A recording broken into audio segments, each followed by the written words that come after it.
tí wọ́n bá ti fẹ́ ṣe ni kó máa gbàdúrà pé kókó náà má jẹ́ kí wọ́n ṣí ìyàwó fẹ́.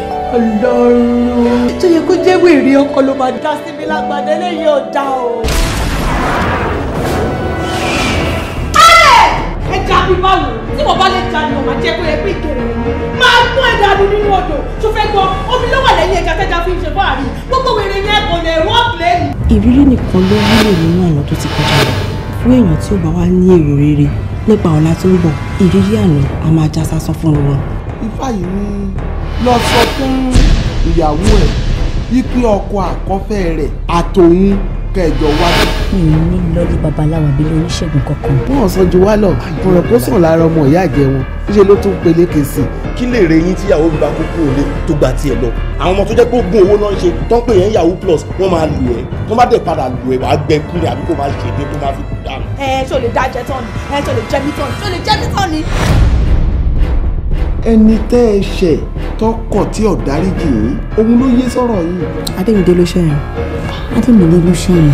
ẹnì kan máa rò kúrò mi gbogbo tó bá rò kúrò mi kó máa nìṣó lọ́rùn mi. ṣọkùnrin ni wọ yìí òun ka ẹran sínú pọ́ọ̀tì fún ìyàwó ẹ. ìyàwó yín lose pregnancy.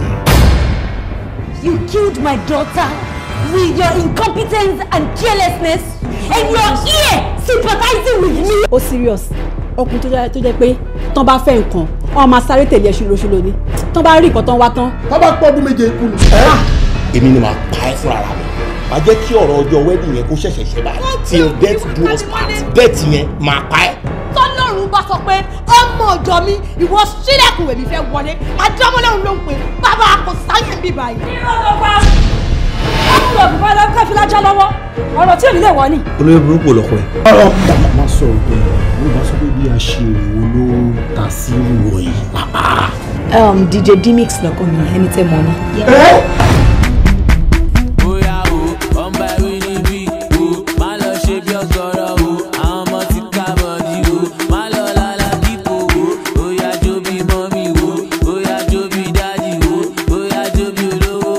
òrùka àgbéyàwó tó o ṣiṣẹ́ sí láàfin ṣètùtù lẹ́bọ̀ ọ̀bà fín lẹ́bọ̀ ọ̀dà.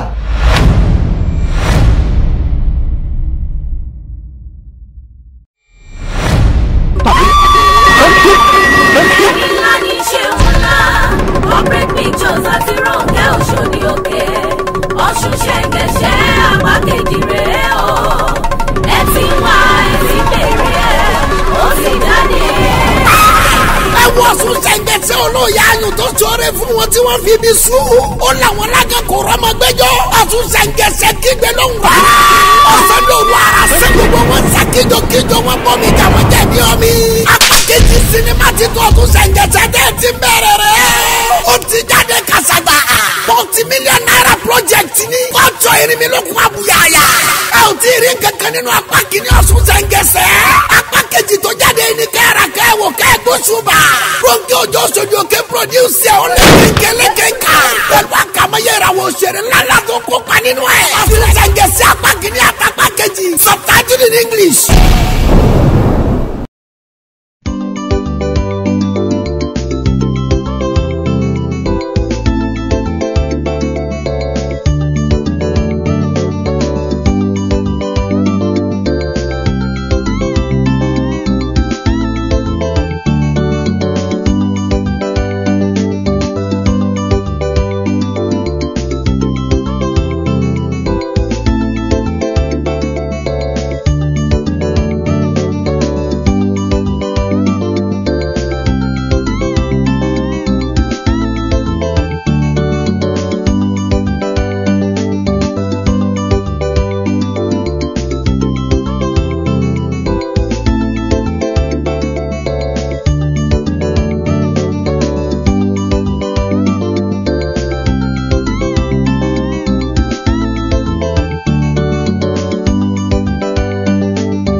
o ẹ wò bàtẹ́ máa ṣe gbogbo ẹ̀ nínú ilé ẹ sọ fún mi pé kò sówó kankan lọ́wọ́ yín ẹ fún mi lówó mi. ẹ wò láti fún yín lówó kan ní problem as you can see I'm a gentleman láti fún yín kó lówó kan ní problem ẹ kò fún mi account number yín kí n ṣe transfer fún yín since. ẹ jẹ́ jàre ẹ wo mi ò kí ń gba transfer cash ni mo máa ń gbà ẹ tẹ̀ mọ̀ nǹkan tó ṣẹlẹ̀ mo fẹ́ lọ rí ọ̀rẹ́ mi tajọ wá sí bíbáyìí mo fẹ́ lọ rí nsàlẹ̀ so mi ò dẹ̀ lè fẹ́yìn nìkan lẹ̀ bíbáyìí kẹ́ má lọ gbẹ̀yìn kò lè sá lọ ẹ yá. mi ò ṣọlẹ̀ náà. èmi náà mọ̀ pé kì í ṣọlẹ̀.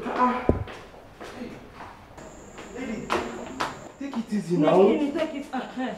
Caro, abeg. You get POS for that place. Olóòótọ́ wà bí. O ṣe fún mi. Ó yá ATM da. Kí ló ṣẹlẹ̀ níbí? Mo ní POS. Ẹ mú wá. There's a mix-up somewhere. Níbo kí ló ṣẹlẹ̀? Ó dà pé ATM tí mo mú wá ilé ìkòsó ń bẹ ìkejì yẹn wà ń bẹ mo gbàgbé. Mo kú o. Mo gbé. So you no get money. Ọ̀nkú olórí burúkú nìyí o. Gidi gan. Ó dà pé ti ya wèrè. Ókè ẹni sùúrù. ATM tó wà nú ẹ mú yẹn dání. Èyí tí owó wá sínú ẹ lẹ mú dání. Ẹ dẹ̀ wá gbólóṣó olórí burúkú nìyí kò dẹ̀ ní dá fún yín. Ewo lè pè. Ẹ ti ya wèrè. Olóṣì òṣò free. Tó bá rí bí newsers ṣe pé ṣe yàlà yòlò ó wẹ̀ tẹ̀ mẹ́ta. Ẹ mọ̀ tó máa ṣẹlẹ̀ báyìí. Ẹ máa gbé fóònù mi sílẹ̀. No worry, bring your phone abeg. Bring your phone. That's better. Mo gbé. Mo kú. This was no big deal your lashes now. Olórí burúkú ni ẹ ti ya wèrè. Ẹ ti ya wèrè. Ẹ mẹ́ni tó bá yín pò. Ẹ ti sínwín. Ṣé mọ̀ pé àjọ tálàgbà ti ṣe press up kò ní stroke rí. Ẹ̀yin ti ṣe press up lókè. Ẹ wá fẹ́ ní stroke ìsàlẹ̀ olórí burúkú kò dẹ̀ ní dá fún yín. Kò ní yẹ yín olóṣò free ni ẹ. You don craze. Ṣé lè jọ girlfriend yẹ? Okay. Àwọn tíṣẹ̀ ń lẹ́sìn lè. Irú tí la máa ń ní wọn ní SARS. Irú tí la máa ń lọ́lọ́pàá. Lórí burúkú ọkọ tó ń bá olóṣì idiot ni ẹ. Àti ẹjọ́ má gbé SARS. Fine boy without nothing. Yeah. Okay. Baby. Nigga, condom ta ma lo lele cause me kì í ṣe flesh to flesh.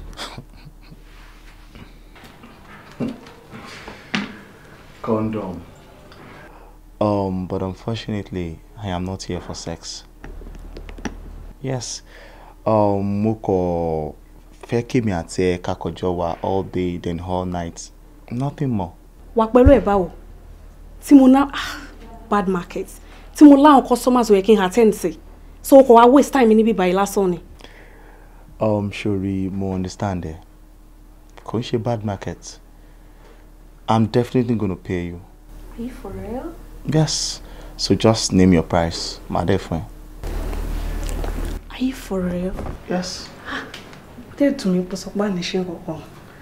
Wo now, ṣé kò wọ́n ẹ̀jẹ̀ ni? Okuku mi jẹ, but I can still do that some other time. Kí la fẹ́ máa ṣe báyìí? Ṣáko máa wá wojú ara wa lásán ni. I'll imagine and probably I'll record you. What about that? Okay, fine. Ẹ pẹ̀lẹ́ o. Yes, ma'am. Ṣé wà okay? Àwọn okay, ma'am. Tó bá ti fẹ́ bá mi sọ̀rọ̀ kẹ́kọ̀ọ́ pọ̀ tara yín ṣe gbọ́. Ẹ feel free, alright? So kí lorúkọ tiẹ̀? Orúkọ tèmi ni Nikki, ṣùgbọ́n àwọn tó mọ̀ mí dáadáa máa ń pè mí ní Nikki Carl torí mo ní. Nikki Carl. Yes. Ó fi hàn mí dáadáa. Shake it. Ọmọ dáadáa. You got it. Pretty girl, how are you? I'm fine. Kí lorúkọ tiẹ̀? I'm Cynthia, but they call me Orente. Cynthia. Ó ń sọ Yorùbá ni? Ọmọ Igbo ni mi. Ọmọ Igbo. Okay, kí ni selling point tiẹ̀? Ó ṣé ọmọ mi. Bíntín ni. Ó wà okay. One of my customers there. All right, ẹ pẹ̀lẹ́. Yes, ma'am. So, ẹ lọ síbẹ̀ yẹn kẹ́ lọ jókòó dè mí. I'll send for you later, Ẹ lọ jó dè mí gbẹ̀. Sorry. Wọ́n new intakes. Wọ́n tí mo ṣe fẹ́ gbà wọ́n lẹ́yìn. Tíwájú yẹn ti ẹ̀ heavy dáadáa.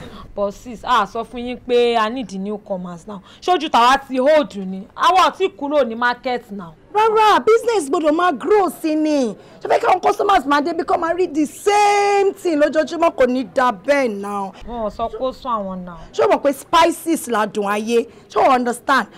Mo mọ nǹkan tó ń ṣe ẹ́ o ti ń jowú size collier yẹn. Torí ìwọ náà size collier má worry. Máa make sure pé olúkálùkù fọwọ́ mú customers. Ẹ ṣáà jẹ́ kó mọ̀. Ẹ jẹ́ kó mọ̀ pé wọ́n ní senior. Mi senior. Ṣé senior wà ní Olosho mo ti gbọ́? Ọmọ Táyọ̀ mo ní gist kan tí mo fẹ́ fún ẹ. Sister mo fẹ́ sọ fún ẹ̀yin náà bọ̀ ẹ busy ẹ̀ ń bá àwọn client yín sọ̀rọ̀ gbà yẹn ẹ ní pé kí ló ṣẹlẹ̀ o. Yá mi something kí ló ṣẹlẹ̀. Olórí ibú bọ̀bọ̀ kan báyìí máa ní ó bá wá o ó gbé mi àṣẹ everything ní lòun láìkì mi àkíní kan mọ́ dùn gbogbo ẹ̀ adẹ̀ ṣe gbogbo kíní tá à ń sọ yìí bọ́bọ́ o mo ti fẹ́ máa lọ wá fún mi ní owó o ó bá ní nǹkan tó ṣẹlẹ̀ ní pé owó kan tó wà lọ́wọ́ òun lòun fi san owó tẹ́ pé òun tẹ̀wọ́n pé òun mú cash púpọ̀ dání kí la máa ṣe sọ̀rọ̀ tèmi. àwọn ò ní kíní kan bọ̀ òun ní ATM mo ní má wọrí mo kàn pé karo ni mo pé yẹn máa ń gbé POS bá ní karo abeg wáyà mi ní POS mo fẹ́ fi pọ̀ owó o bọ̀bọ̀ bá mi ATM jáde ẹni pé kí ló ṣẹlẹ̀. kí ló wá ṣẹlẹ̀. àṣebọ̀bọ̀ yóò ní 50 kọ́bọ̀ nínú àkáǹtì ATM ẹ̀ ò pọ̀ náàdà ó kàn decline ní tó ṣe not approved. àwọn olórí burúkú ni kí ló wá ṣe fún. sista mi trust mi níṣẹ́ ni mo bu wèrè láṣọ mo ní níbí báyìí máa gba owó mi because mi ò kàn lè wá ṣoṣo free fún wèrè kan kò possible àwọn ọlọ́pàá dé bá wa ń bẹ̀ ni o. o trust tèmi mo train ẹ o ṣe training. bẹ́ẹ̀ ni ọlọ́pàá ló tó settle ẹ̀. ó yẹ kó fi bíléèdì já gbogbo ẹkùn ẹ̀ kó yá wẹ́lẹ́wẹ́lẹ́ kó kó fún kó máa kó jẹ ibo ló ti ń ṣe bẹ́ẹ̀ yẹn ó ya wèrè ni. Mọ́táyọ̀ báwo ni runs ti tiẹ̀. Big sis in fact mo enjoy trip mi gan. In fact èmi gangan ló yẹ kó máa pè ní good luck. ẹ lè believe nǹkan tó ṣẹlẹ̀ ẹ lè believe pé bọ̀bọ̀ yẹn kò fọ́ ọkàn mi rárá ìgbà tí mo fẹ́ máa kúrò lọ́dọ̀ ẹ̀ láàárọ̀ yìí ó ka 50k fún mi. omi nẹ àsìkò tí ẹ tẹ́ni tí kò ṣe kankan just like that. Yes. Omi ìpè kò fọwọ́ kàn ẹ́. Kò fọwọ́ kàn mí rárá. Ẹ̀yin girls ẹ̀ wọ́n máa happen now. Ẹ wo sis kò kí n ṣe pé mi nìkan ni mo notice o everybody ló notice nípa girl yìí now kí ló ṣẹlẹ̀ gangan eléyìí Adéwá ní ọmọ Táyọ̀ ló ń béèrè ìyẹn náà Adéwá ní ọmọ Táyọ̀ ló ń béèrè ẹ wo sis ẹ ká ètè wá nǹkan ṣe sí o ẹ ètè wá nǹkan ṣe sí kó tó bẹ́yìn yan o.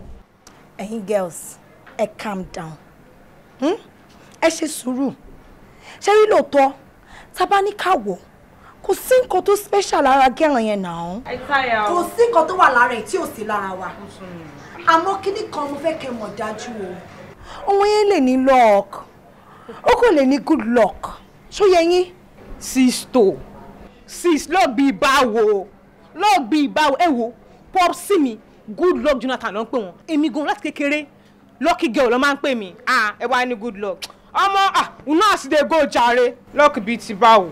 ẹ wo sis ọmọ yẹn ń ṣoògùn ní ẹwọ wá ṣé àfààní ní ẹwọ wá náà ọmọ yẹn ń ṣoògùn níṣẹ́. oògùn kí ni ẹ wo ọmọ yẹn kò ń ṣoògùn nìkan ló ń ṣe o tábà wà díẹ̀ dáadáa ọmọ yẹn ti di babaláwo. ó ṣe kí ló dé ṣóhun nìkan ni ẹ wo sista ọmọ yẹn ń lo kádàrá wa o. ó ń lo ẹ farabalẹ̀ gbogbo nǹkan tẹ́ sọ pátápátá ni mo gbọ́ àmọ́ mo fẹ́ kẹ́ ṣe kíní kan fún mi o ẹ fún mi ní just 2 days péré kí fi ṣèwádìí tó bá wá jẹ́ lóòótọ́ ni pé ọmọ yẹn ń ṣe gbogbo nǹkan tẹ́ kálẹ̀ agbádùn mi tó. ẹ ṣàmọ̀ wípé èmi ni tíṣà ẹ̀ ìyálàjà ẹ̀ ni mo jẹ́ kò dẹ̀ sí bí ọmọdé ṣe máa mọ̀wé ju tíṣà ẹ̀ lọ bẹ́ẹ̀ ni tó bá fi lè wà guilty of nǹkan tẹ́ sọ yìí máa díù pẹ̀lú ẹ̀ gidi gan-an ni máa wá lé kúrò lára ẹ̀ náà. na so e go be. àyàn ọgàn ó bẹ́tà kẹlẹ̀ kúrò. lílé yẹn gbogbo ló ṣú ọjù. ìyẹn tẹ̀ jẹ́ kọ́kàn mi balẹ̀.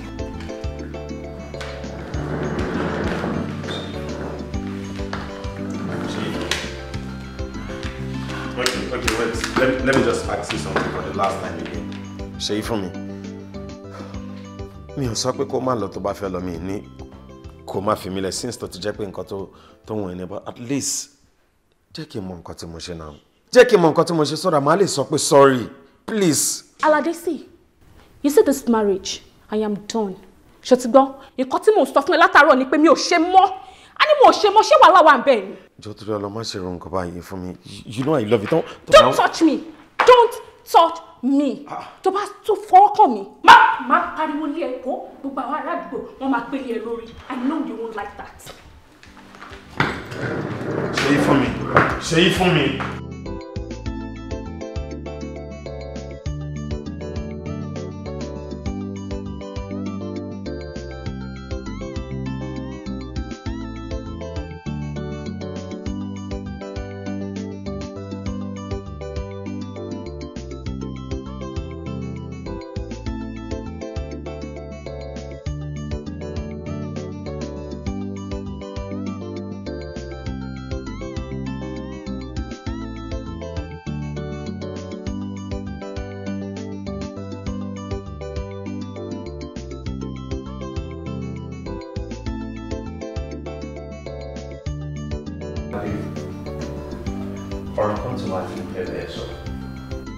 Mo notice pé lẹ́nu ọjọ́ mẹ́ta yìí, you've not been yourself. As in, mo mọ̀ pé nǹkan ń gbé ẹ lọ́kàn bí ìgbà tó jẹ́ pé òun ronú. Èmi àti ẹ ti ń ṣọ̀rẹ́ ń sìn, ilẹ̀ ti ta sí. For a very long time, mo dẹ̀ mọ̀ ẹ́ dáadáa pé o kì í fi nǹkan kan pamọ́ fún mi. But these days you've been secretive to me. I don't know what's wrong. Mo wá rò pé àbí torí ìyàwó ẹ tó ṣẹ̀ṣẹ̀ fi ẹ́ lẹ̀, òun ló jẹ́ kó máa wà múdì báyìí. Àbí challenges tó nínú àwọn relationship ẹ̀, òun ló jẹ́ kó máa ronú. Bẹ́ẹ̀ mi ò tí ì conclude torí mi ì tí ì rí ẹ. Òun ló jẹ́ kí wá báyìí. Anything that is happening to you, mo fẹ́ kó open up fún mi. Tell me. Ọ̀rẹ́, ṣé kò tó kéèyàn rò ni? Ṣé kò tó kéèyàn rò? Tí mo ṣe wọ̀nyí sí fine, mo mọ̀ pé kò ń ṣe ta ìlówó lọ́wọ́ àbí ta ìjẹyàn láyé. Ṣùgbọ́n ọ̀rọ̀ obìnrin tá à ń sọ̀rọ̀ nípa yìí náà, nǹkan tó wà very very important nínú ilé ayé ọmọkùnrin ni. Obìnrin ẹlẹ́kẹ̀lò lélẹ̀ tó máa fi mílẹ̀ sí.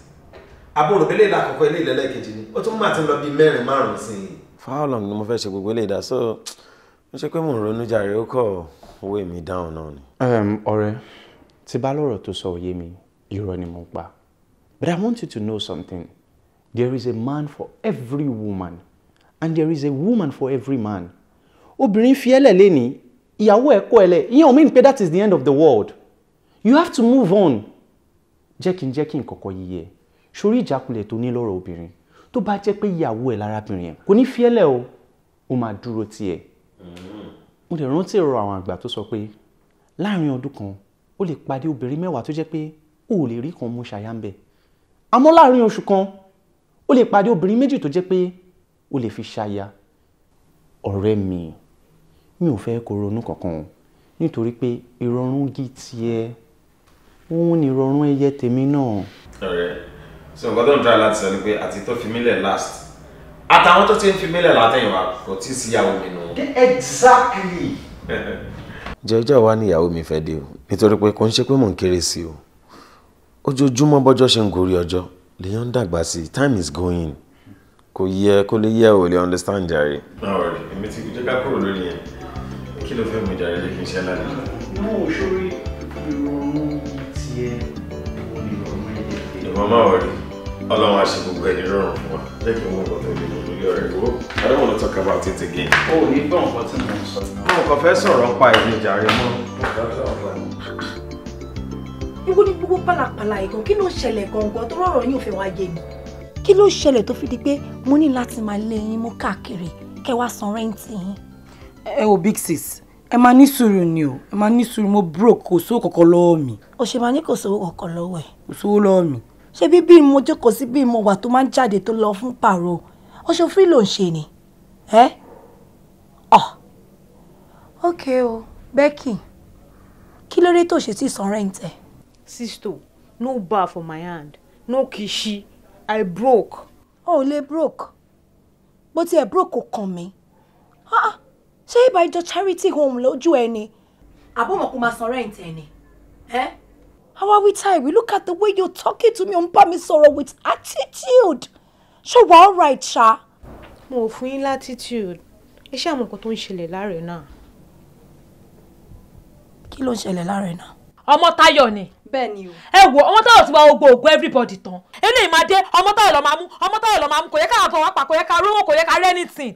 ẹ wo sísẹ má bínú a lè rówó lè san. ẹ̀yin ò lè rówó lè san. abẹ́ta kẹ́kọ̀ọ́ sì kẹ́kọ̀ọ́ rí burúkú kúrò ní hòtẹ́ẹ̀lì ewu gbogbo pálapàla gan. ṣé ẹ mọ̀ wípé ojú mi làwọn olóòtẹ́ẹ̀lì tí wọ́n fi lé jáde kúrò ní yàrá látọjọ́ ọjọ́ ẹ̀. ṣé wọ́n ń béèyàn kó wá ṣiṣẹ́ aṣẹ́wó ni kí lẹ fẹ́ kí n sọ fún ẹni tó ní hòtẹ́ẹ̀lì tabadẹ máa rí tàìmì ẹni wọ́n gbogbo yín wọ́n gbogbo yín ewu ló gbogbo wèrè gan ògo òfowó lẹ́ni gan ibo lẹ́yìn gan kọ̀gọ̀ yín sí ṣẹ́sà síta ni alẹ́ fi kọ́ àǹgà tó fi rí kó wo abẹ́tà kẹtẹ̀tẹ̀ lé ògo yín mú níbi tó bá wà torí wípé tó bá di ìrọ̀lẹ́ ọ̀la tí ẹ bá fi lè sanwó yàrá yín máa fi ọlọ́pàá máa fi kó gbogbo gágárà yín máa fi kó dànù síta ẹ̀yin rádaràda ṣẹ́wó lásán. ṣó ti wá tó yẹn ni. ṣó ti tó bẹ́ẹ̀ yẹn ni. o tún sọ̀rọ̀ are you not done talking? orí yín burú játijàti àwọn ògògò àwọn ògòless people. ó ṣàmọ̀ wípé èmi ni mo jẹ́ ìsí gbogbo level tí à ń tọ́ yìí gbogbo nǹkan tó lè yẹ kó mọ̀ ń dìṣẹ́ pátápátá ni mo fi hàn ẹ́ gbogbo ẹ̀dẹ̀ ló mọ̀ ẹ́ so ó wá ní kinní kan tí mo fẹ́ kó ṣe fún mi in fact ó ní nǹkan kan tí mo fẹ́ tọrọ lọ́wọ́ ẹ̀ inú mi á dẹ̀ dùn tó bá lè sọ fún mi mi ṣáà lè gba nǹkan tí lọ́wọ́ ẹ̀. of course big sis. torí tó bá jẹ́ èmi náà máa ṣe fún ẹ. bẹ́ẹ̀ni. sórí ọ̀nà tó ń gbà tó fi jẹ́ wípé ìwọ nìkan ló mọ̀ ṣe láàrin wa mo fẹ́ kó já èmi náà sí. ọgbọ́n tó dá sí ibi tó lọ everything tó lò pátápátá mo fẹ́ kó sọ fún mi fọ̀nà yẹn hàn mí mo fẹ́ mọ̀. big sis mo fẹ́ jẹ́ kẹ́ mọ̀ pé mi ò ní ọ̀nà àlùmọ̀kọ́rọ́ yìí kankan fi Ọlọ́run nìkan. Ọmọ́táyọ̀.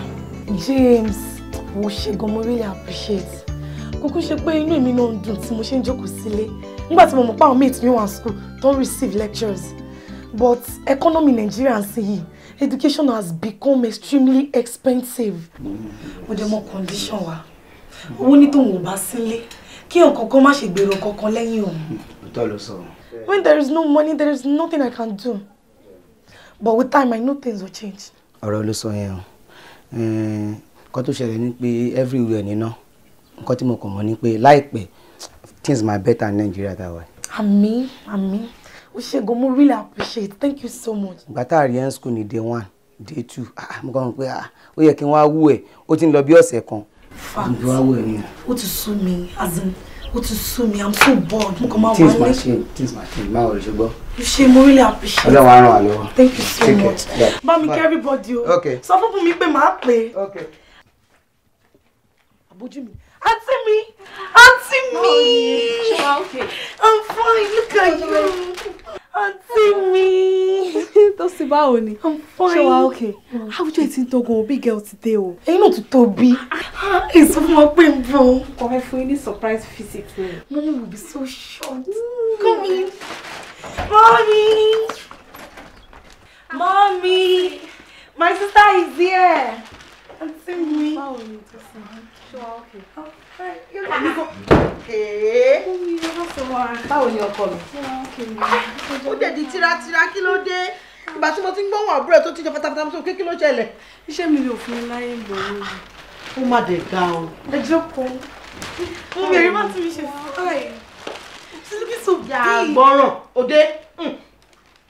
Chatterbox. Kí ló dé? Ó ti pẹ́ jù tó wá yọjú sí wa. Mọ́mí, ẹ ṣáà má bínú sí mi. Mi tún nípa wá yọjú sí yín next time. Iṣẹ́ mi ni ò fún mi láyè. Mo ń bọ̀ wá Ọlọ́run lọ̀rọ̀ títí yín kó bóyá ló máa yá lógún ọdún. Last time bóyá sọ fún mi pé máa wá náà kọ́ nìyẹn tó wà. Mọ́mí, I promise I'm giving you my word. Auntie me, she's looking so radiant. Oh, thanks, sis. Chatterbox. Pẹ̀lẹ́jàre ọmọọlá. Ètò wa wà yín sìn wàá lò tọ́sẹ̀ kan pẹ̀lú wa o. Mọ́mí mi lè lò tọ́sẹ̀ kan mo kàn fẹ́ fara nù ilé ni tó bá ti dàrọ́ ọ̀la mo máa jí lọ. Ṣé wàá fara nù wá nìyẹn? Mommy, that's enough. Aunt me, mo ní loads of gist fún yín. Mommy has done lot of things. For real? She has been giving me body eating. Ọmọ́táyọ̀ Àṣàkẹ́ ọkọ mi. Ó ṣe owó tó fún mi o. Owó yẹn gan bọ́ sí gẹ́ngẹ́ tó. Àbúrò ẹ̀ á lè resume school. Ó ṣe ọkọ mi. Kò tọ́pẹ́ mà. Wo iná ò ní tán owó ẹ̀. Àmín mà. Ó máa lówó kún owó mi. Àmín. Iṣẹ́ ó máa lọ déédéé ni. Àmọ́ olówó orí mi, má wàá gbàgbé ọmọ ẹni tí wọ́n ń ṣe o. Má bá wọn kẹ́gbẹ́kẹ́gbẹ́ o. Ṣàánú mi o. Jọ̀ọ́ nítorí Ọlọ́run. Ṣé o mọ̀ pé àtìgbà tí bàbá yín ti kú, èmi náà ni mo ti ń rẹ̀ yín látọjọ́ ẹ̀. Má dojú tì mí o. Ṣó ti gbọ́? Always remember to pray. Ṣó ti gbọ́? Yes, ma. Ẹ wo mọ́ sí àǹtí mi. Say I really appreciate you. Ṣé tẹ̀ rí ọ̀rọ̀ owó school mi tẹ́ ọkọ bá mi mú kúrò bẹ́ẹ̀ iná?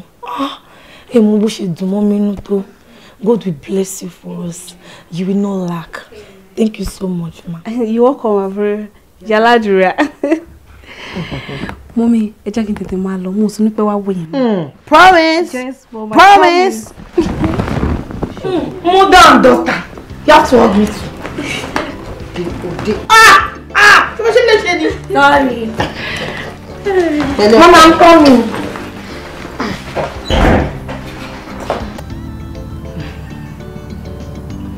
Ọmọ́táyọ̀ ṣá. Ó jẹ́ máa ló ń tẹ̀.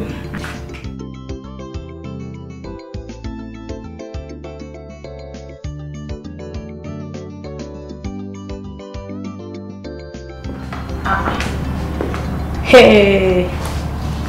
If na Amotayo you dey wait for, omo you go stay here o, because she don go do paro. Ó tẹ́ mi lọ́rùn, màá dúró de Ọmọ́táyọ̀ yìí náà ni. Ìbílẹ̀ lélẹ̀ ṣá. Ó ga o. Ẹ̀yin èèyàn, kí ló tó yẹ pé kàn máa ń lójú ẹ̀ kí fi ń ríran? Jọ sọ fún mi now. Kí ló wà lára Ọmọ́táyọ̀ tí kò sí lára èmi? Wo mi látòkè délẹ̀. Kí ló Ọmọ́táyọ̀ ní sí mi ò ní? Babe, má stress ara rẹ̀, màá dúró de Ọmọ́táyọ̀. Worry tí ẹ. Come on. Wo jẹ́ kó kàn ẹ́ balẹ̀, fọkàn balẹ̀ tó bá ti rí mi o. Gbogbo àwọn ọmọ tó ń wo yẹn ọbẹ̀ ẹja ni wọ́n mọ̀ pé jí náà. Wọ́n dà mí jẹ ní gbogbo wọn wà. Kò dẹ̀ sí ètò jáde nínú wọn tí mo gbówó mi lórí ẹ̀. Wọ́n kọ̀ wé tí wọ́n láì kó mọ kó jẹ́ ká mọ nǹkan tá à ń sọ. Ó ti yẹ. Kò sí problem. All right, I'll Ṣé. share. Àwọn ọmọ ló kúnlẹ̀ yìí. Ẹ̀gbọ́n. Àwọn ọmọ ló kúnlẹ̀ yìí. So mú ètò bá fẹ́. Kò sínú wọn. Gentle guy, I can see you looking good. Thank you. Mo dẹ̀ mọ̀ pé o máa like ọmọ dúdú. Torí ìwọ náà dúdú. Ó ṣe wá lucky pé èní ni bonanza day mi. Màá fún ẹ jẹ, màá dẹ̀ reduce owó ẹ̀. Ó fún ni. So ṣé torí pé ó ti dúdú ní sòtì bílípù ló máa mú. Wo bọ̀bọ̀ lẹ́pa lèmi. Mo ti mọ̀ pé lẹ́pa ló máa like. Máa ṣeré fún ẹ. Máa gbé ẹ sáyé. Ó jẹ́ ká máa lọ máa waste time. Kò sí níbí báyìí. Ọ̀rọ̀ ó ti yé mi. Wo iṣẹ́ tó ń wo yìí. Iṣẹ́ federal government ni. Ẹ̀ẹ̀kan lọ́dún ló máa ń jáde. Màá fún ẹ lọ́mọ ilé. Wọ́n kan tó máa ṣe wákọ̀ fowó síṣẹ́ ẹ̀ nítorí pé ó gbéra gan. Ó ti ń sọ̀rọ̀ jù sẹ́. Kò sí lára wọn. Kò sí lára wọn sẹ́. Àwọn ọmọ jẹ́ ọmọ ó jèrè má jẹ́ ọmọ ó kórè oko délé leléyìí. Okay, àwọn ọmọ mi ṣì kù. Ṣé kí n kó wọn wọlé sí? Àwọn ọmọ inú ayé leléyìí. Àwọn má jẹ́ káyẹ̀ bàjẹ́ rè, àwọn ọmọ tó ń tọ́jú ayé gangan leléyìí mo fẹ́ kó fún ẹ. Because mi ò mọ ẹni tó ń sọ gangan nu wọn. Ọmọ́táyọ̀. Again? Ìwọ tó jókòó iná Ọmọ́táyọ̀, ìwọ náà Ọmọ́táyọ̀. Oh no, this is total rubbish. Rubbish. Ṣé lórí méjì? Bàbá rubbish. Àwọn yóò bá nà ó. Kí ló ṣe àwọn judge? Ìwọ náà ti dọwọ́ rú náà Ọmọ́táyọ̀. Ẹ wo, ó yẹ kárí kàdózò o. Torí ọ̀rọ̀ yóò fẹ́ yé mi mọ́ rárá. Èmi ò fíhùn pé yẹ kárí kàdózò. Nǹkan tèmi kàn fíhùn ni wípé bóyá kí everybody ká túnra mú ká package ara wa. Because I don't know. What are you saying? Ká tún kí ni package? I'm láti rí kàdózò because òun ló fún lady in upper hand. I'm láti rí. Come on. Ẹ wo èmi ò ṣáà rí ìròṣà anyway. Èmi ríro. How far in girls? Báwo ni? Hello.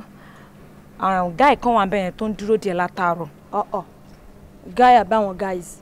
Àwọn guys kan dúró dè ń bẹ̀yẹn. Àwọn méjèèjì ti pè mí lórí fóònù. So na so e go dey be. Ó ga o. Mi ò lè take ẹ̀ mọ́.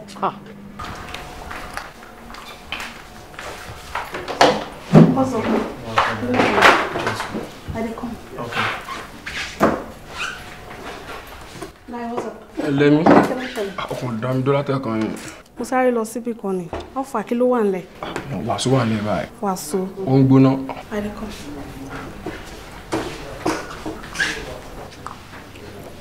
Guy, how far? Kí ló wà nílẹ̀? 70. 70. 100. 100? Who would they go? I'll go see you later.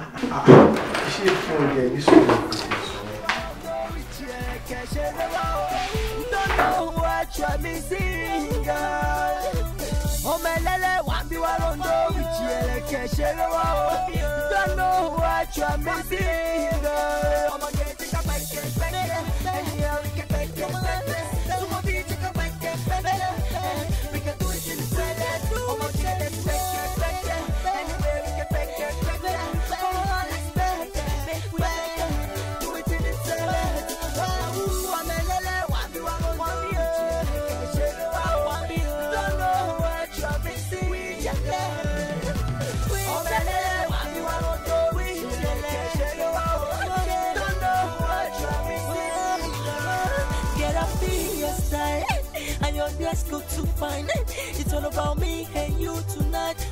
Get I'm on yours tonight. Now you and me today. But tomorrow mommy only say like on Nimo this Spartacus. Nimo be pom. Okay, she DB your day. Emi Gangani on my your door. Give it to you, girl, no stop. No stop. Oh yeah, we can do it anyway. While you walk on a shadow. Let your body be on my body, girl. Bambi, oh my lele, want be while I'm going to can't share the wow. You don't know what you're missing, girl.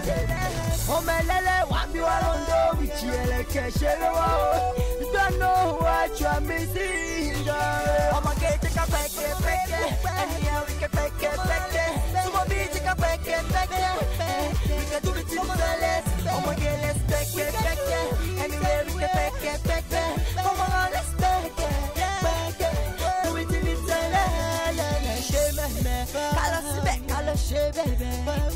let's go, yeah. In the grandma, the t-shirt.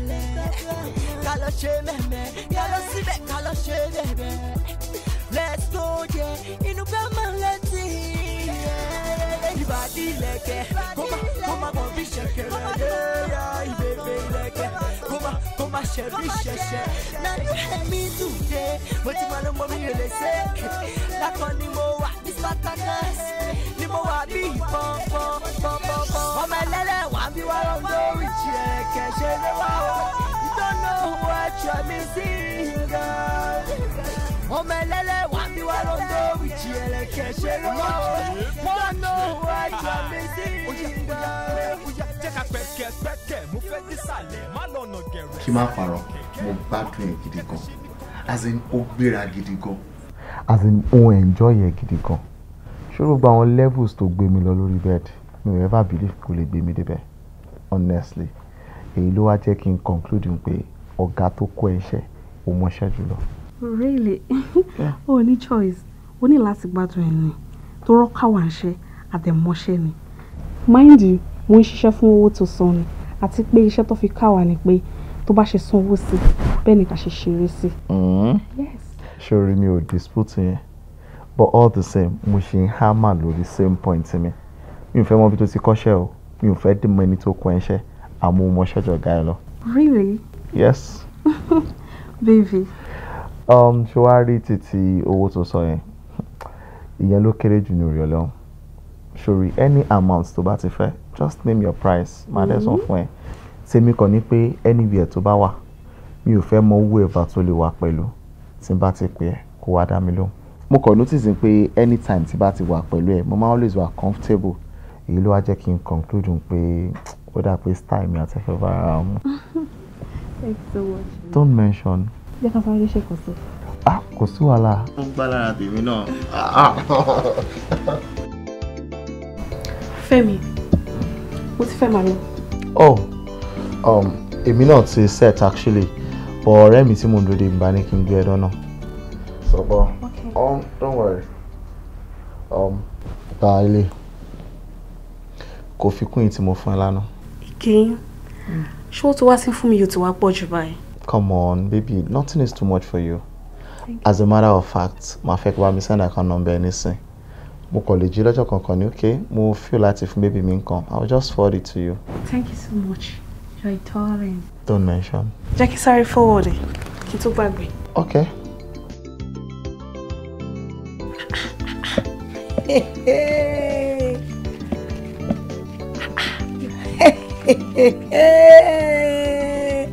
Tí máa rówó mo máa ń rẹ́rìn-ín ní mi máa ń yàtọ̀.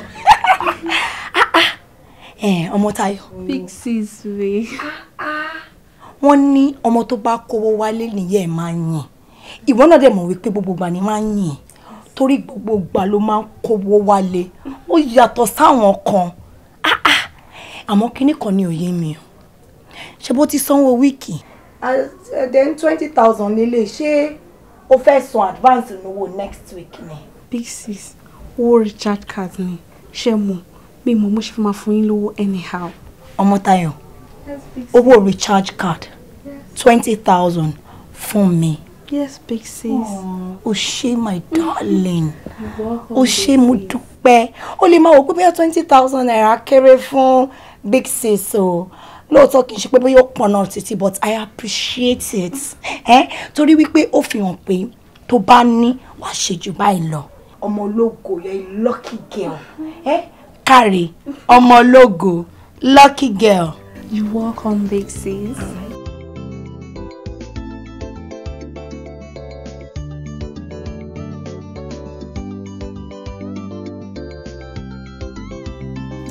Peter, ṣé ṣọ́ọ̀pù hòtẹ́ẹ̀lì lè máa wà òkè fún wa láti sùn ṣá?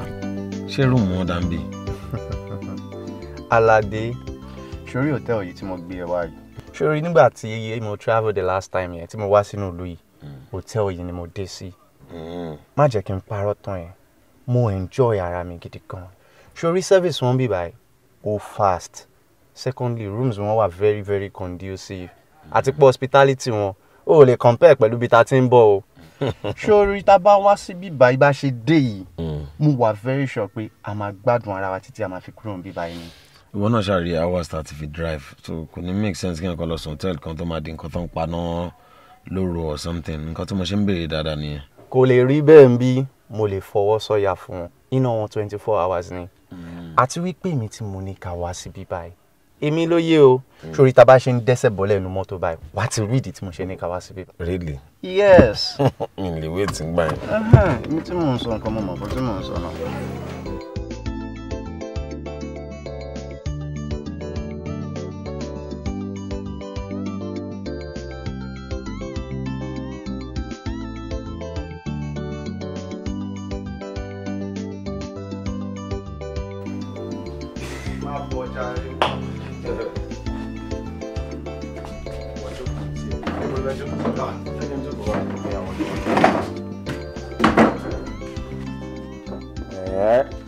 Kí ni mo sọ fún ẹ? Ibi yìí ò bad náà for real.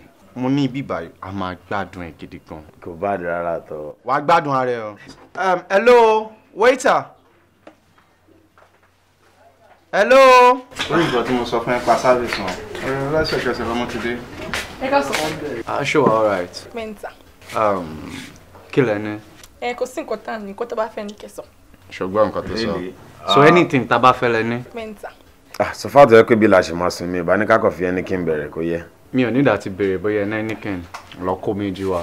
Mẹ́ta. Ètò tutù dáadáa ni o. Ibi yóò bá lóòótọ́ at least ẹ̀kan lápò wọn tọ́lẹ̀ dá wa lọ. Ìgbà tó ń sọ̀rọ̀ lẹ́ẹ̀kan kí ni mo sọ fún ẹ? Ibi. Mo mọ̀ nǹkan tí mò ń sọ. Bàbá mi, ṣe wà pọ̀ everything wà okay. Alpha brother. Ẹ kú afẹ́rẹ́ yìí. Ẹ lágbára jàre. Rẹ fún ẹsẹ̀ débi mo ti rá ojú ìbí bá tẹ́lẹ̀tẹ́lẹ̀ rẹ̀. Abẹ́rẹ́ tí wàá béèrè. No, kò lè jẹ́ mi. First time tèmi ṣe máa wá síbí ni. Ó possible bóyá ọ̀rẹ́ mi lẹ́rìí. Actually, èmi ti wá síbí rí lẹ́yìn. Sorry pé bẹ́ẹ̀ ṣe wọlé yẹn. Ojú yẹn look familiar. Mo kàn ní wá polówó fún yín ni o, àwọn ọmọ ẹja àbùkù tán yẹn. ẹ ṣe ń ṣe fàájì káwọn náà máa fọwọ́ ra yín láyà bí báyìí ni nǹkan ti ń ṣẹlẹ̀ ẹni àbáyé ṣe ń bí nìyẹn. Ọya ṣọ̀hún láàrin ajé ló mú ní pẹ́kọ̀rọ̀ lọ́kọ̀ wọn wájú ayọ̀. máa mú sí wọn lé ẹni mo ṣètò bó ṣe wà níyàn kíkún wọn wọlé. lọ́wọ́ kan ẹ máa rọ́wọ́ mi just 1 minute. ọ̀rọ̀ tó máa sọ ó máa ti ń fẹ́ ṣe kẹ́. ẹ̀rí nǹkan tí mo sọ fún ẹ̀ ń gbà bíbá yìí ó wà ń lẹ̀ gidi gan ni. ó mì pé a lè dá sùn bí táwa yìí ni.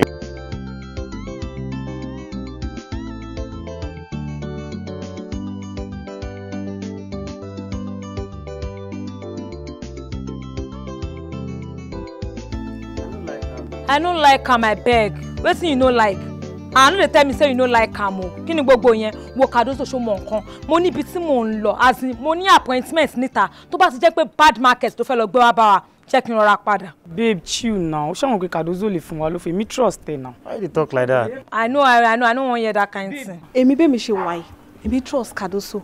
Kò lè fún wa lófo. Àwọn guys yẹn wọ́n gbówó dání bí mo ṣe rí wọn yẹn. Wọ́n fojú ẹ̀rọ owó.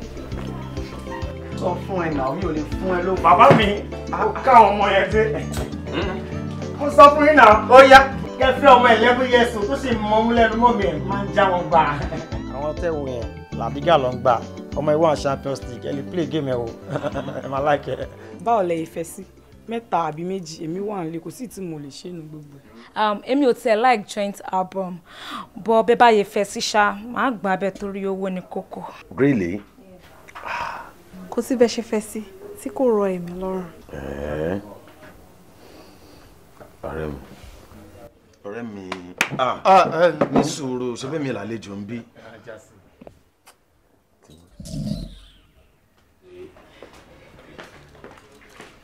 Kí ló ṣe wọ́n?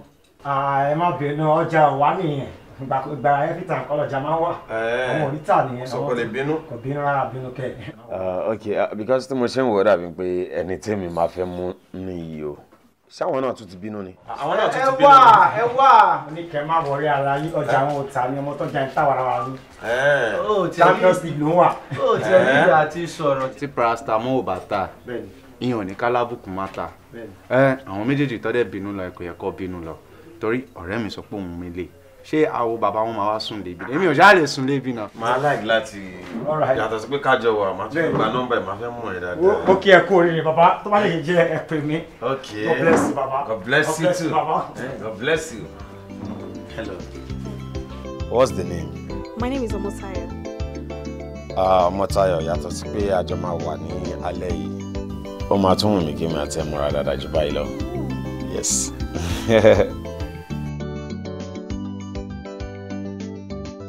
Hello, Alade. Mo wà okay.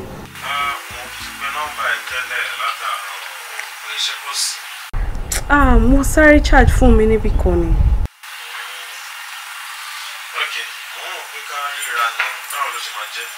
Okay, bó báwo ló ṣe fẹ́ kárí rà?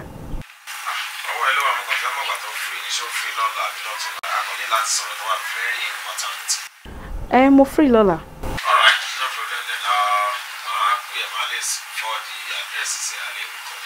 Okay. Alright, you too.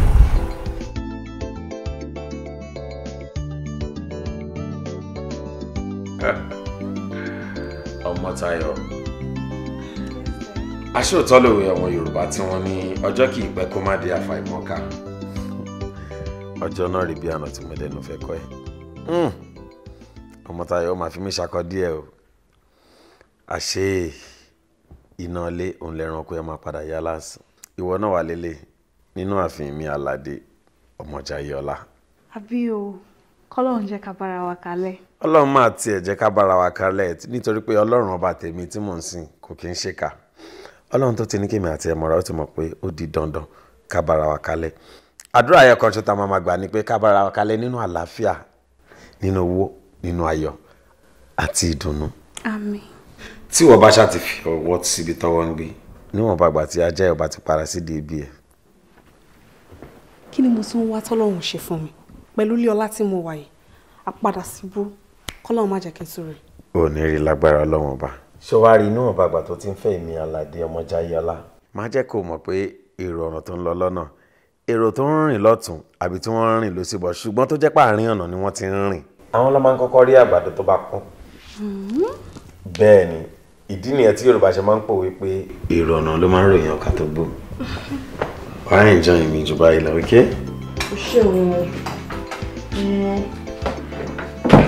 ọkọ ẹ náà kọ́ bẹ̀. thank you. ṣé ẹ ṣáàjàṣà má bọkọ ẹja o máa ṣe sùúrù pẹ̀lú ẹ nǹkan tó bá ti sọ pé òun fẹ́ òun ni kò máa bá fẹ́ o and be prayerful nǹkan tó dáa ó ń fàdúrà ẹ̀ tó kù díẹ̀ káàtó àdúrà náà ni.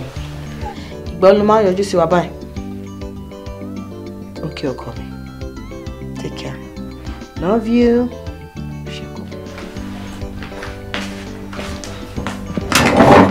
Umse, who are you talking to? Kí ló pọ̀ ẹ́? Eke is my hobby. Hi, she. Beautiful mommy. Kí ló today wo la rí gbọ́? Umse. Sọ̀rọ̀ jàre kó máa ṣe mẹ́mẹ́mẹ́ kí ló dé? Lucky you, I'm the last born. Okay. Umse, I'm thinking of something. No. It's about my sister. Sọ̀rọ̀ náà kí ló dé? Òde o, wọ́n tún mẹ́mẹ́mẹ́ ni ẹ́. Mumsy, I'm thinking of moving in with my sister. Which of your sister ó jàre ọkọ mi? Omotayo, of course. Same Motayo. Motayo. Na house now. O máa ń wish ara yín lucky gan. O fẹ́ lọ gbé nílé ẹ̀gbọ́n ẹ̀ tó yẹ pé òun àtọkọ ẹ̀ ṣẹ̀ṣẹ̀ bẹ̀rẹ̀ sí ń gbé. Mommy, it doesn't matter. They have enough rooms. She won't come out from any room, Connie, and I'll be fine.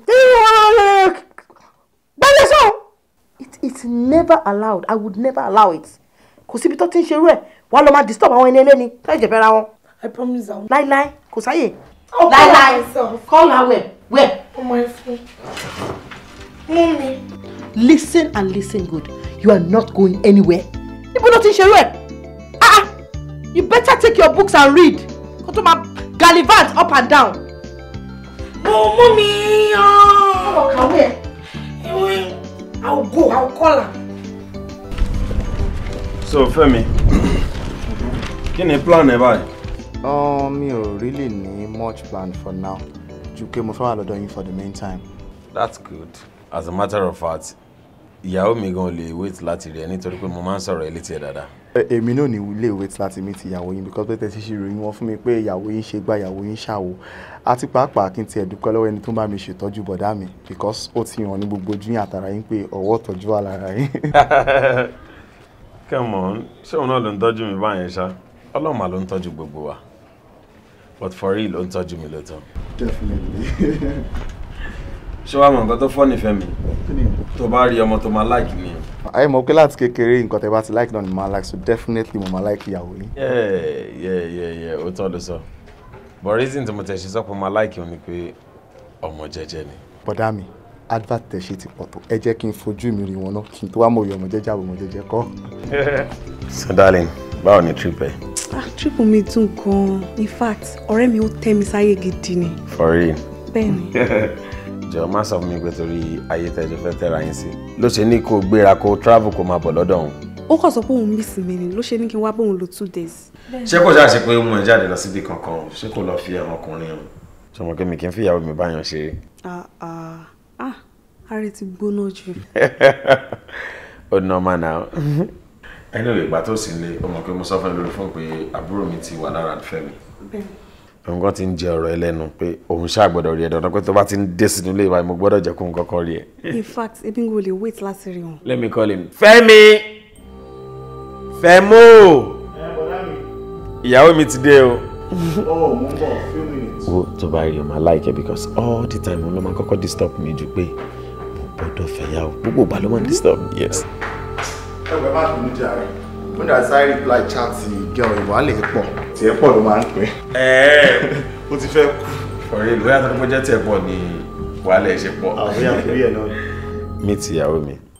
Ìyàwó mi, this is my blood brother, Fẹ́mi. Fẹ́mi, my wife. You are beautiful. Thank you. Bọ̀dá mi, ìyàwó yín fine gan. Really? Ẹni tí ẹ kẹfẹ́ náà lè fẹ́. Good to hear that. Oh yes.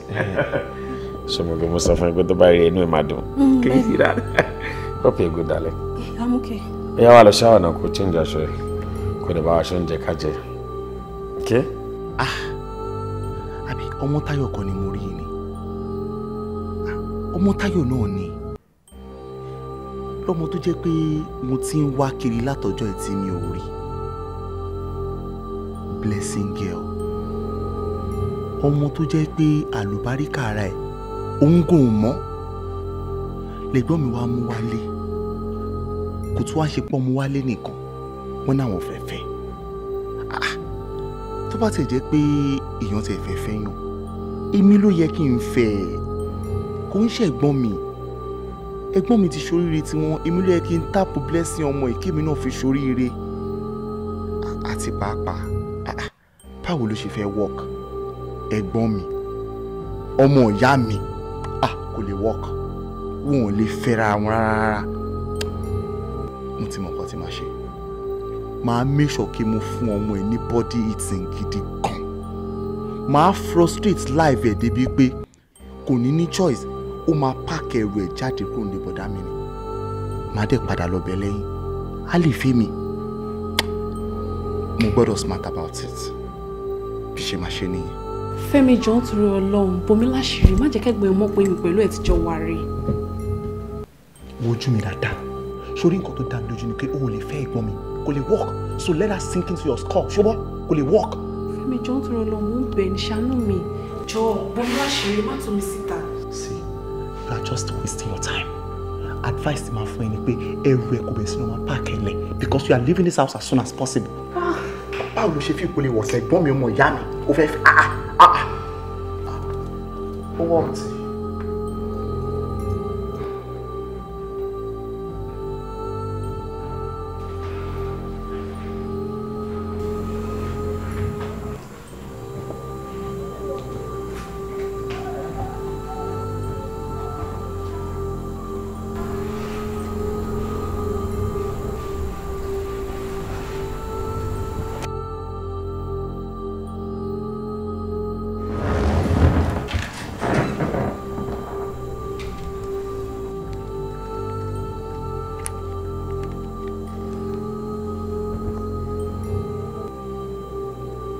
Hello, mommy.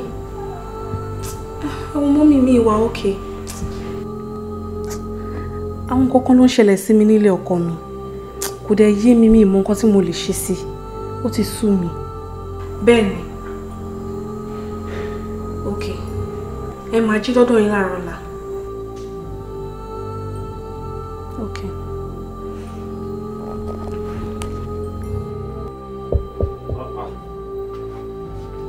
Mama. The man kados.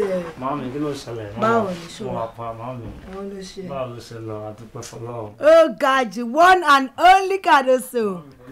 Kí ló ń pumping? Mami, ẹrù rẹ o. Ọmọ wo? Ẹ wá mọ. Mo deliver lọ́wọ́ kan. Àwọn ọmọ tẹ́ ní kí n mú wá ni mo mú wá yẹn o. Lọ́wọ́ kan mo deliver straight ni o. Iṣẹ́ tèmi ní kí wọ́n ṣe lélẹ̀. Mami, àwọn ọmọ tẹ́ kí mọ́mí gada kí ló ṣe. Ẹ wá mọ. No, Joe. Kadoso, you're joking. You're just joking. Like, nǹkan tó ń sọ òye mi. Kọ́mẹ́dì kan lélẹ̀. Mami, àwọn ọmọ tẹ́ ń wò yìí, àwọn ọmọ tó wà ń gbòòrò ń sin rẹ o. Kadoso, mo sọ fún ẹ pé business ò lọ bí ó ṣe ń lọ. Kò sọ́jà. Àwọn customers ò gborí wọlé torí kò sáwọn ọmọ nulẹ̀. Mo ní kó bá mi wá àwọn ọmọ tó ṣan, àwọn ọmọ tó láǹkì. Ọlọ́mọ ilé ìwá fún mi. Àwọn ọlọ́pẹ̀ lọ́mọ àwáwá jẹ tán re o. Àwọn ọmọ tó máa ń jáde létí omi lọ́dún kan lélẹ̀ ẹja àbùbù tán lọ́pẹ̀ wọn bọ́ ṣe wọ̀ wọ́n sì ń ṣòróró o. Mami, ó kéré sójú ni o. Ó gbéra sí level wàláhì. Mo pé mi ní fún yín lófo Ọlọ́run. Mama, ẹ má fojú bí mo ṣe wà wò mí o. Àtèmi àtàwọn ẹgbẹ́ mi kò sẹ́rù náà tá lè gbé. Ipò jẹ́ ìwọ̀n. Ọmọ rẹ̀ mama Ọlọ́run, ọmọ ẹ̀ wà ní ẹ̀kọ́ Ọlọ́run. Kadoso. Mami. Ó rẹ̀. Ó wà okay. In fact, orí ẹ ti dàrú. Ó ti wá mọṣẹ́ mọ́ pàápàá. Ṣé ọmọ lélẹ̀? Ṣọ́ra ọmọ, mò ń sọ pé mo fẹ́ àwọn ọmọ tó ní selling points. Àwọn ọmọ tó kún síwájú, tó kún sẹ́yìn, tó wà okay gidi gan, tó ní skin. àwọn ọmọ tó wà fanimọ́rọ̀ tó lè kó customers wọlé òun fẹ́mi lọ́mọ ọmọ 12 years old ọmọ 13 years old ọmọ pínísì yìí. bó ṣe wà wọ́n pọ̀ gan wá tóbi 80 tí bá ní kó lọ ṣáwọn tiẹ̀ tó kù wá wọn náà sọ̀rọ̀ fúnra ẹ̀ náà. sis mi ò ṣọmọ kékeré I'm 16 years. mo kú o ló bá tán.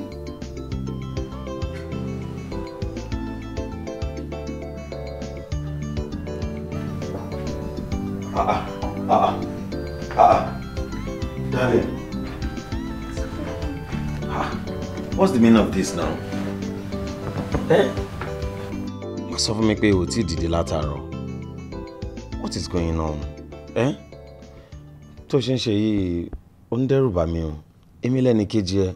Mo ti sọ fún mi pé tẹ́ni tí ń bá ti ń ṣe, èmi náà lẹ́ni tó lè bá sọ̀rọ̀. Because lálẹ́ àná náà o sùn mọ́jú. Ẹ̀mẹ́wàá ló ń jí tó kan ṣe kí ló ṣe náà? Kò sí nǹkankan, ó kọ̀ rẹ̀ mí ni. Ọmọ́táyọ̀, ó kọ̀ rẹ̀ gbogbo tá ti jí. Gbogbo tá ti jí, mo ti jáde, mo tún ti padà dé, ó tún sì wà lórí bed, ó dẹ̀ ń sọ pé kọ̀ rẹ̀. Sọ nǹkan tó ń ṣe fún mi náà, baby mi, please. Arúmọ mi ló ń sọ mi, mo ti miss wọn gan. Ọmọ́táyọ̀, ó dẹ̀ dẹ́rù bà mí. Kí ló ṣe tó ń ṣe bí ọmọ ìkéré báyìí? Torí pé miss mọ́mì ló ṣe ń ṣe bẹ́yẹn látàlẹ́ àná. Come on. Yín ò kí ń ṣe problem now. Okay. Wàhálà yọjú sí mọ́mì first thing tomorrow morning, okay? Èmi máa tún fún ẹ ní cash tó máa mú dání fún wọn. Ṣé inú ẹ ti dùn sí? Are you happy now? Thank you so much. Are you happy now? Yes, sir. Oh yeah, did at least kó tẹ wá lọ ṣóúnjẹ fún mi. Baby. Ṣùgbọ́n baby. Kí ló ṣẹlẹ̀ ní? Mọ́mí, wàhálà wà o. Kí ló dé? Ex-boyfriend mi kan ni mo wá realize pé àbúrò Àlàdé ni. Àtìgbà tó dẹ̀ ti dénú lẹ́yìn ẹ̀ ló ti ń threaten mi. Mi ì mọ nǹkan tí mo fẹ́ ṣe. Kí ló sọ yẹn náà, Mọ́táyọ̀? A ní ex-boyfriend mi. Ó wá jẹ́ àbúrò Àlàdé, àbúrò ọkọ mi. Ex-boyfriend ti tiwọ́? Ex-boyfriend tiẹ̀? Ṣé o ní boyfriend ò mọ àwọn aráalé ẹ̀ ni? Mọ́mí ṣe mọ̀, ex-boyfriend mi lásán ni.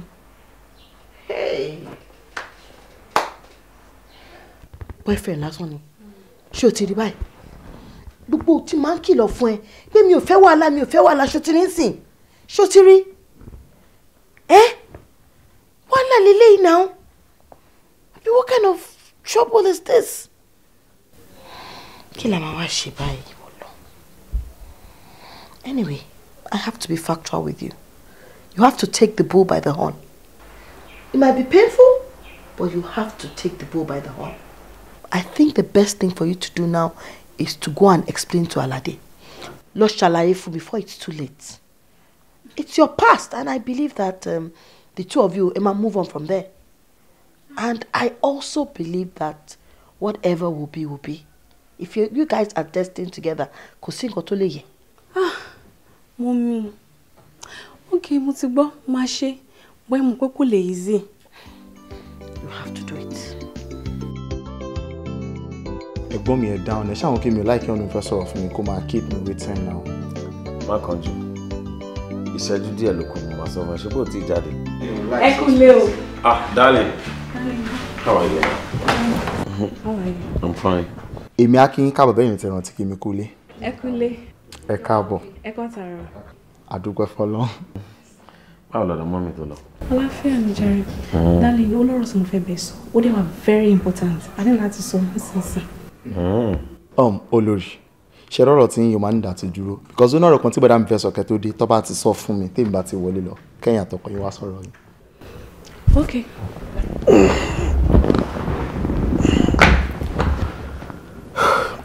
Fẹ́mi. Yes, boss. Ṣọmọ nǹkan tó fọ́ọ̀nì ni pé àsìkò tí tó gangan tó yẹ kí n sọ̀rọ̀ tí wọ́n gangan béèrè tó yẹ kí n sọ báyìí. Yes. Fẹ́mi jọ̀ọ́ torí Ọlọ́run bomi láṣìírí má jẹ́ kẹ́gbẹ́ mọ̀ pé mi pẹ̀lú ẹ̀ ti jọ wà rí. Wojú mi dáadáa. Sórí nǹkan tó dá mi lójú ni pé o ò lè fẹ́ ẹ̀gbọ́n mi. Kò lè work. So let that sink into your skull. Ṣùgbọ́n kò lè work. Fẹ́mi jọ̀ọ́ torí Ọlọ́run mo ń bẹ̀ ní ṣàánú mi. Jọ̀ọ́ bomi láṣìírí má tú mi síta. See, you are just wasting your time. Advice ti máa fún ẹ ni pé ẹrù ẹ kò bẹ̀rẹ̀ sínú máa park ẹ lẹ̀ because you are leaving this house as soon as possible. Báwo ló ṣe fi ìpele wọ̀sẹ̀ ẹ̀gbọ́n mi ọmọ ìyá mi? O fẹ́ fi Ó worked.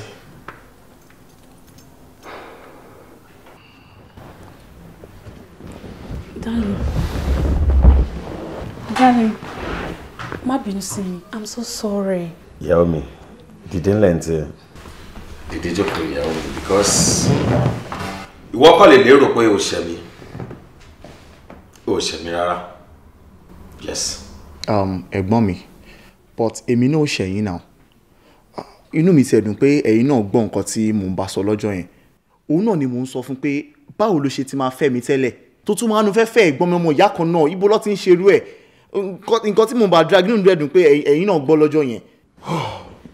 Olúwafẹ́mi, àwọn Yorùbá wọ́n ní tí ọ̀rọ̀ bá tọrọ a kì í fìtàn balẹ̀. Bẹ́ẹ̀ ni, ṣùgbọ́n ó dàbí pé àsìkò ti tó tí mò ń láti sọ àwọn nǹkan tí o mọ̀ fún ẹ. Olúwafẹ́mi, you are not my blood brother. At all. Darling, má sọ bẹ́ẹ̀ yẹn. Come on. Wọ́n ṣàfàrẹ̀ balẹ̀ ibi tí mo ṣe ń lọ jìnnà gan. Okay. Ní nǹkan bí ọdún 15 sẹ́yìn ni mọ́mí ẹ wá ṣe cook ní ilé mọ́mísí mi ní Festac. Bẹ́ẹ̀ ni, ọ̀rọ̀ tí mò ń sọ fún ẹ yìí ìtàn ni. Èmi lè ṣì kéré ń gbà yẹn lóòótọ́. Ṣùgbọ́n tọmọdé ò bàbá tán á bá rọ̀bá nítorí pé mọ́mísí mi explain everything fún mi kí wọ́n tó ṣaláìsí. Cook ni mọ́mí ẹ wá ṣe lóòótọ́ lọ́dọ̀ mọ́mísí mi tí mo ṣe sọ fún ẹ tẹ́lẹ̀. Kó tó di pé one man kan igun ni bàbá Frayo. Òun ló fún mọ́mí ẹ lóyún tó sá lọ. Ìrònú yìí pọ̀ fún mọ́mí ẹ nígbà yẹn náà bí mọ́mísí mi ṣe sọ fún mi. Débi pé nígbà tí wọ́n máa bí ẹ gan Ọlọ́run ló yọ wọn. Orí àìsàn yìí ni wọ́n wà lẹ́yìn tí wọ́n bí ẹ tán kò pẹ́ ni wọ́n fi fàyè sílẹ̀. Ṣùgbọ́n nítorí pé mọ́mí ẹ jẹ́ èèyàn dáadáa tí mọ́mísí mi dẹ̀ ti mú wọn bí family ni mọ́mísí mi ṣe tọ́ ẹ dàgbà tí àwa méjèèjì fi jọ dàgbà tí wọ́n fi ń rí mi ní rí ẹ̀gbọ́n ẹ̀. Meanwhile, èmi kì í ṣe ẹ̀jẹ̀ rárá. Yes. Ọ̀rọ̀ tí mo sọ fún ẹ yìí ọ̀rọ̀ tó tóbi ni ọ̀rọ̀ tó jẹ́ pé kò yẹ kí n sọ fún ẹ rárá kò tí ẹ ń ṣe ọ̀rọ̀ tó yẹ kó o gbọ́ rárá especially ní age tó wà. But look at this person tó ń wo tó wà lẹ́gbẹ̀ẹ́ mi. She's my life. I love her so much and I cannot leave her for anybody. Mi lè filẹ̀ fún èèyàn kankan nítorí pé mo nífẹ̀ẹ́ gan.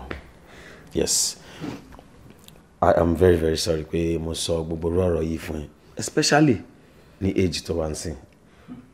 Ṣùgbọ́n nígbà míì tọ́rọ̀ bá ti tọ́rọ̀ àti sọ èèyàn máa ń sọ náà ni. And to you, mistake tí ẹ̀yin obìnrin máa ń ṣe ni pé ẹ̀yin fún ara yín ẹ kì í discover ara yín. Àwọn olóyìnbó ní if you can discover yourself you be yourself. Tó bá lè ṣàwárí ara ẹ wàá tètè jẹ́yàn. Yes, because poverty tí wọ́n rò bó ń dẹ̀ láàmú yẹn tí wọ́n pé òun try láti wó kiri ló ṣe ń ṣiṣẹ́ aṣẹ́wó àbólóṣó tó ń ṣe yẹn torí pé o mọ́rú ọmọ tí wọ́n gangan jẹ́ ni. Ìràwọ̀ tó ní ká ló mọ́rú ọmọ tó jẹ́ ni o kì í ṣe ọmọ tó yẹ kó máa ṣe iṣẹ́ aṣẹ́wó àbí olóṣó. Because kémi tó pàdé ẹni mo ti gba message nípa pé mo máa pàdé ọmọ kan ọmọ ológo ni tó ṣe wáyé ọmọ ológo ni ẹ tí ògo ẹ tún ṣáná. Yes, nítorí pé from the first day tí mo ti rí ẹ ni mo ti bẹ̀rẹ̀ sí ní rí blessing títí di ọjọ́ òní yìí. Ìdí nìyẹn tí mo ṣe gbà ẹ́ pẹ̀lú gbogbo bùkátà ẹ̀, mo gbà ẹ́ pẹ̀lú gbogbo àgbélébù ẹ̀, mo gbà ẹ́ pẹ̀lú gbogbo pàṣẹ. Nítorí pé ṣé ká má tọra wa Ọlọ́run nìkan ṣe lọ́ba tó mọ̀. So mo tún wá ń tún sọ fún ẹ̀sìn pé mi ò lè fi ẹ́ lẹ̀. I love you. I love you too. Darling. Yes. Fi àsìkò ìdúpẹ́ lọ́wọ́ ẹ̀ fún fífẹ́ tó fẹ́ mi pẹ̀lú àdúró tí ẹ̀ láyé mi. Ó ṣe mo dúpẹ́. Ṣùgbọ́n mi ò lọ́rọ̀ púpọ̀ láti sọ. Nǹkan tí mo kàn mọ̀ ni pé ìwọ láńgẹ́lì mi. Ọmọ́táyọ̀. Yes, dear. Ó ti bu ayọ̀ wá. Ọ̀rọ̀ tiẹ̀ náà dẹ̀ ti tayọ̀. Ṣé o mọ̀ pé ìwọ náà láńgẹ́lì mi? Èmi fẹ́ sílẹ̀. Okay? Okay. Àbúrò mi. Normally ó máa rí bákan lára but tí mo ṣe sọ fún ẹ tẹ́lẹ̀ I am very very sorry pé mo sọ̀rọ̀ yìí fún yín. Nǹkan tó kọ̀ náà máa kì í sọ fún mi because ó ti dàgbà. Fine, tí ọ̀rọ̀ yìí ò bá ṣẹlẹ̀ náà mo ṣe máa padà sọ fún yín. Please, I'm deeply sorry. You still remain my brother, okay? Please. Sorry, ìtàkùn tó sọ gbá. Òun náà ló ṣì ṣe légede. Èmi àti ẹ̀jẹ̀ mi náà ṣe ni. But má rí bíi pé ìyàwó mi tí mo fẹ́ torí pé nǹkan kan ti pa yín pọ̀.